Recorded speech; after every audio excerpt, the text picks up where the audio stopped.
Good morning everyone, welcome to Samita কি দুনিয়াস new another blog. সকাল সকাল উঠে আমি এখন ফ্রেশ হয়ে টিফিন করব। টিফিন আজকে বেশি কিছু করব না, ডালিয়া আর ডিম ভাজা। সো চলো ঝটপট করে টিফিনটা করে নিই, কারণ আজকে থেকে আবার স্কুল শুরু হয়ে যাচ্ছে। আর ট্রেনে করে যেহেতু আমাকে যেতে হয়, ট্রেনের টাইমিং তো এমনই মানে কি বলবো, বহুত লেট করে বহুত। তো সেই জন্য আমাকে একটু হাতে টাইম নিয়ে বেরোতে হয়, তাই আমি একটুখানি তাড়াতাড়ি করছি। এখানে আমি ডিম ভাজবো বলে কড়াইতে প্রথমেই তেল দিয়ে তেলটা গরম বসিয়ে দিয়েছি। আর এখানে দেখো ডিমের ব্যাটারটা আমি এখানের মধ্যে দিয়ে দিলাম। তারপর ঝটপট করে ডিমটা ভেজে নেব। আর এই দেখো আমার ডিম ভাজা কমপ্লিটও হয়ে গেছে। আর ডিম ভাজাগুলো আমি পিস পিস করে নিয়েছি যাতে খেতে সুবিধা হয়। আর এখানে দেখো আমি ডালিয়াটা বসিয়ে দিয়েছিলাম, ডালিয়াটা মোটামুটি হয়ে গেছে। আর একটু সেদ্ধ হলেই হয়ে যাবে। এই যে দেখো পুরো মোটামুটি কমপ্লিট আমার এখন। আর আমি একটুখানি পুরোটা শুকনো শুকনো করিনি, কারণ একটু পরে জলটা টেনে নেবে সেই কারণে। আর আমার বাটিটা যেহেতু বড়, তাই মনে হচ্ছে পরিমাণটা অনেকটা কম। আর এদিকে হচ্ছে তোমার ফল রেডি রয়েছে, এই যে দুজনের দুটো ফলের বাটি। আর এদিকে আমার বরের জন্য রয়েছে স্যালাড। টিফিনের সমস্ত কাজকর্ম গুছিয়ে রাখা কমপ্লিট। আর এখন আমি যাবো স্নান করে পুজো করতে। বাইরে কিন্তু এখনো আলো ফোটেনি, সেটা তোমাদেরকে আমি দেখিয়ে দিচ্ছি। যেহেতু আমাকে ট্রেনে করে যেতে হয়, অনেকটা দূরে ট্রাভেল করতে হয়, তো অনেকটা সকালেই আমাকে উঠতে হয়। দেখেই বুঝতে পারছি এখন কিন্তু এখানে বেশ ঠান্ডা রয়েছে, যার জন্য আমাকে এখন সোয়েটার গায়ে দিতে হয়েছে। যে দেখো বাইরে কিন্তু এখনো পুরোপুরি অন্ধকার। আর আমার কিন্তু এদিকে ডালিয়া ডিম ভাজা রেডি, এখন আমার স্নান করার টাইম হয়ে গেছে।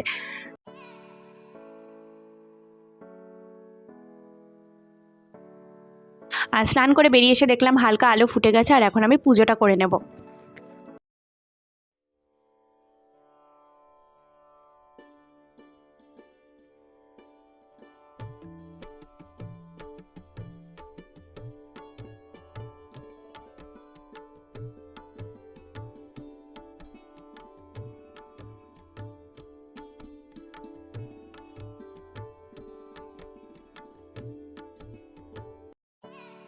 পুজো দিয়ে খাওয়া দাওয়া করে আমি এখন কিন্তু স্কুলে যাওয়ার জন্য রেডি হয়ে গেছি। খাওয়া দাওয়াটা আর মানে তোমাদের সঙ্গে শেয়ার করা হলো না, কারণ প্রচণ্ড তাড়াহুড়ো ছিল। আর আমাকে স্কুলে প্রত্যেকদিন শাড়ি পরেই যেতে হয়, শাড়ি ছাড়া কোনো কিছু অ্যালাউ নয়, তাই শাড়ি পরে নিয়েছি। আর এদিকে আমার হাজব্যান্ডও বেরিয়ে পড়েছে। বুঝতেই পারছো আমাদের দেখে যে বেশ ঠান্ডা রয়েছে সকালবেলাটা। ও আমাকে স্কুটি করে স্টেশনে ছেড়ে আসে, তারপর আমি চলে যাই যথারীতি ওখান থেকে ট্রেনে করে। আর আমাকে প্রত্যেকদিন দমদম পার্কে আসতে হয়, আবার সেখান থেকে হাওড়া পৌঁছতে হয়। তো সেক্ষেত্রে এইভাবেই আমার ট্রাভেল চলছে। আর এই যে দেখো আমি ট্রেনে করে চলেও এসেছি। আর এখন আমি বাসে উঠবো। আর আমার বাস কিন্তু মানে 219 ছাড়া আমার উপায় নেই। আর 219 মানে জানো মোটামুটি সবার একটু আইডিয়া আছে যে প্রচণ্ড স্লোভাবে বাসটা চলে। তো সেক্ষেত্রে আমার যখন উপায় নেই, আমাকে এটাতেই ট্রাভেল করতে হয়। এই যে আমি বাসে উঠে অলরেডি বসে পড়েছি, এখনও বাস ছাড়েনি, জানি না কখন ছাড়বে। আর বাসে উঠে না গরম লেগে গেছে, কারণ স্টেশন থেকে এতটা হেঁটে এসেছি।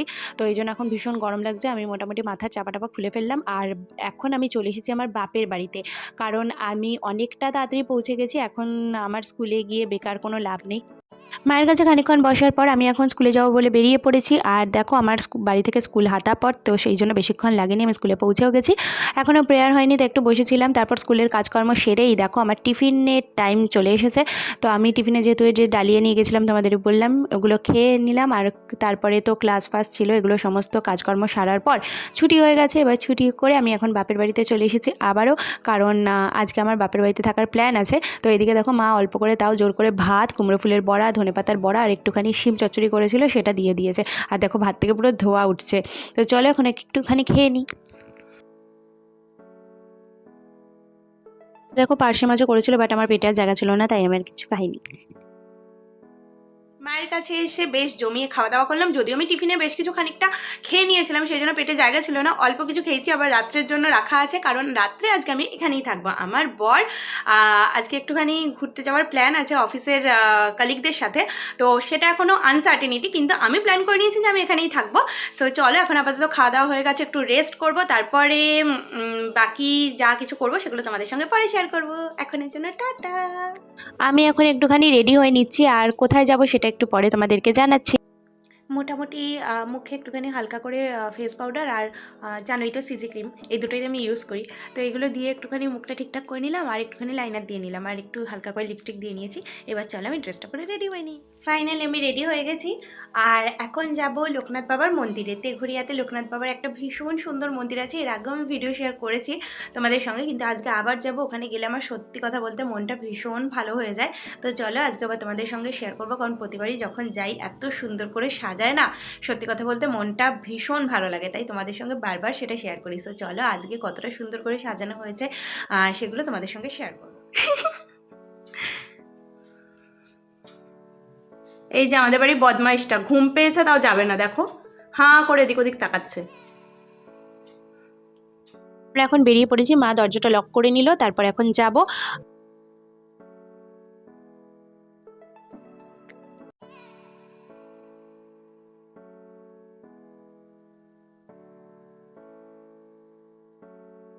আমরা এখান থেকে টোটো নিয়ে নিয়েছিলাম, বাট টোটোতে এত জার্কিং হচ্ছে আর কি বলবো, মানে ভিডিও কিচ্ছু করতে পারিনি।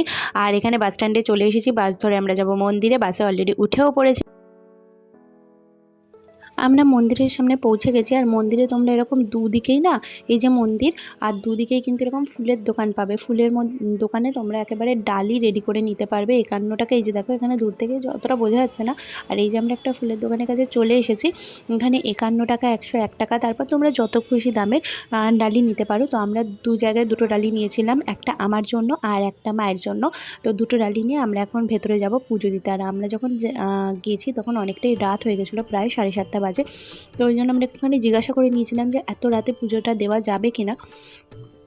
তারপরে এই যে আমরা ডালি নিয়ে নিলাম, এখন আমরা ভেতরে যাব। আর ভেতরে জানোই তো মন্দিরের ব্যাপার, সবসময় তো ভিডিও করা যায় না, তাই যতটা পেরেছি তোমাদেরকে ভিডিওর মাধ্যমে দেখানোর চেষ্টা করেছি।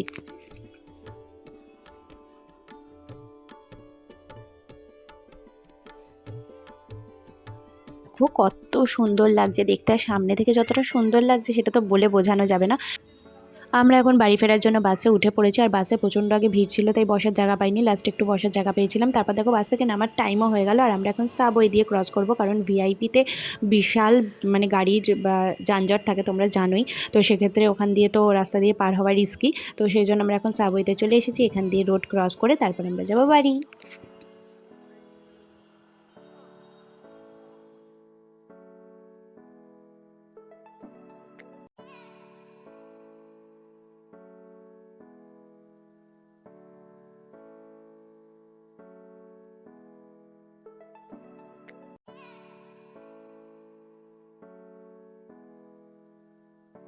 বেরিয়েই দেখলাম এখানে ফুচকাওয়ালা, আর রাস্তায় বেরিয়ে যে ফুচকা না খেলে হয় বলো, লোক সামলানো যায়।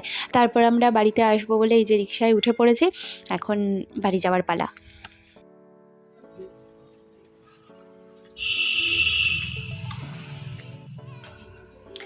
এখন বাড়ি চলে এসেছি। তোমাদের ভিডিওটা কেমন লাগলো একটুখানি জানিও, মানে মন্দিরটা কেমন লাগলো। আর মন্দির এখন যেহেতু নির্মাণ কাজ চলছে, তো সেই জন্য অতটা ভালো করেও তোমাদেরকে সব কিছু দেখাতে পারিনি। আর এখন একটুখানি ফ্রেশ হয়নি, তারপর আবার দেখা করতে আসছি। এই যে দেখো আমাদের ফুলটুসিকে কি মিষ্টি লাগছে।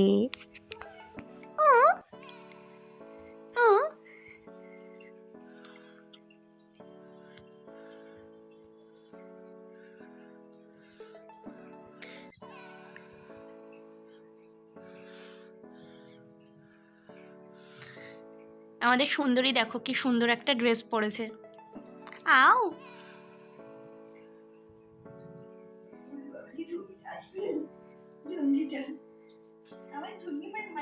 আসার সময় চুরমুর বাড়িতে কিনে নিয়ে এসেছিলাম, আর এই যে প্লেটের মধ্যে নিয়ে বসে পড়েছি। এই সব দেখলে কি আর লোভ সামলানো যায় বলো।